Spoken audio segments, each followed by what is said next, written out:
Iran और America के दरमियान में हमें ये नजर आ रहा है कि जो शुरू में नैरेटिव था हमारे जर्नलिस्ट का, रिटायर्ड डिप्लोमेट्स का, कुछ डिफेंस एनालिस्ट का, अमेरिका के पास बड़ी रोबस्ट पावर है और वो ईरान की ऐसी की तैसी फेर देगा। लेकिन अब ये मामला तो उल्टा पड़ गया है, तो इसे कैसे देखते हैं जनरल साहब आप? देखिए, मैं मेरा एक पॉइंट ऑफ व्यू है कि जंग जो है उसकी दो मेन डोमेन्स हैं।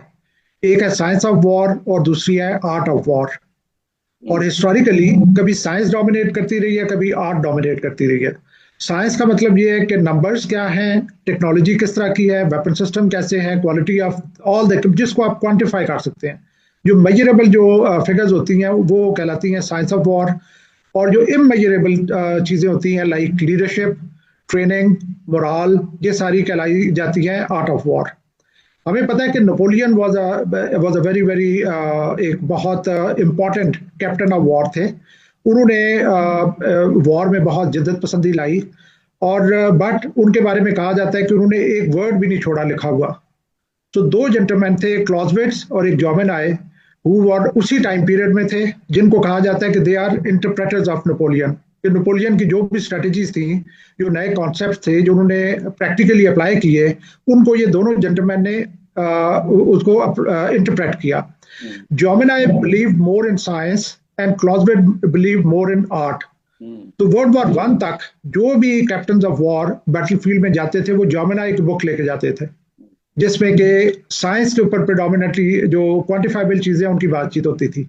हम्म। और वर्ल्ड वॉर टू ऑनवर्ड्स जो भी कैप्टन वॉर में जाते थे वो क्लॉजविट की बुक लेके जाते थे कि जिसमें ज्यादा आर्ट का जिक्र था। हम्म। तो हिस्टोरिकली कभी साइंस डोमिनेट करती रही है, कभी आर्ट डोमिनेट करती रही है। अभी रिसेंट पास्ट में जो हम देख रहे हैं इसमें यह है कि जो आर्ट है, जो कि अब जैसे आपने यूएस और ईरान की मिसाल दी, डेफिनेटली यूएस और इसराइल को बहुत बड़ी एज है as far as the science is concern. उनके बहुत सुपीरियर मिसाइल्स हैं, उनके पास एयरक्राफ्ट कैरियर्स हैं, उनकी जो एयरफोर्स है अनमैचेबल है।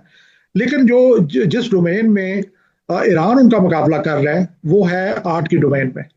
ईरान ने कहते हैं कि पिछले 20 साल बहुत अच्छी तैयारी की है, तमाम इवेंचुअलिटीज के ऊपर तैयारी की है, राइट प्रायोरिटीज के साथ तैयारी की है, अपनी स्ट्रेटेजी बहुत अच्छी बनाई है। कि उन्होंने ये सोचा कि एयरफोर्स अगर हम बिल्ड करेंगे बहुत कॉस्ट प्रोहिबिटिव ऑप्शन होगी और we will not be able to stand against them, because चंद घंटों की मार होगी और हमारी एयरफोर्स जो है ना वो डिस्ट्रॉय हो जाएगी। उन्होंने फोकस किया मिसाइल्स के ऊपर और ड्रोन्स के ऊपर। और बाकी इसके अलावा आप देख लें, मैं तो रियली टेलिंग यू, मैं आज इस जंग नहीं बल्कि इससे पहले कहता रहा हूं कि जब कभी डिफाइंस की हिस्ट्री लिखी जाएगी तो ईरान का नाम टॉप पे होगा। बिकॉज तन तनहा वो कंट्री जो है वो सबसे सबके सामने खड़ा है। ना जब जंग शुरू होती है ये वाली, तो जस्ट सी के पहले दिन the supreme leader, the top leader of the nation, वो अपनी जान का नजराना पेश करता है। इसमें कोई शक नहीं कि it was a very tragic incident for Iran. लेकिन कन्वर्सली आप ये भी देखें कि इमाम अली खामनाई, अल्लाह में ब्लेस सोल, उन्होंने अपनी जान दे के अपनी नेशन को यूनिफाई कर दिया। सो दिस बिकेम एक अपॉर्चुनिटी बन गई ईरानियन नेशन के लिए, जो कि हमने देखा है कि जो प्रोटेस्ट हुए कुछ अर्सा पहले उसमें डिवाइडेड थी। आज उसका नेशन ये हाल है कि they are absolutely united like a rock.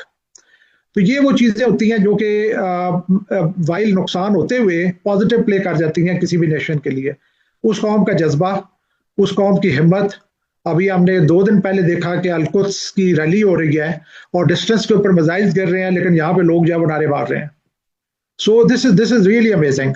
तो मेरे नजदीक ये जो जंग हो रही है इसमें बड़ा क्लियरली चीजें सामने आ रही हैं कि ये जो छोटे ममालिक हैं, because of being more I would say robust in art of war, वो साइंस को बीट कर रहे हैं।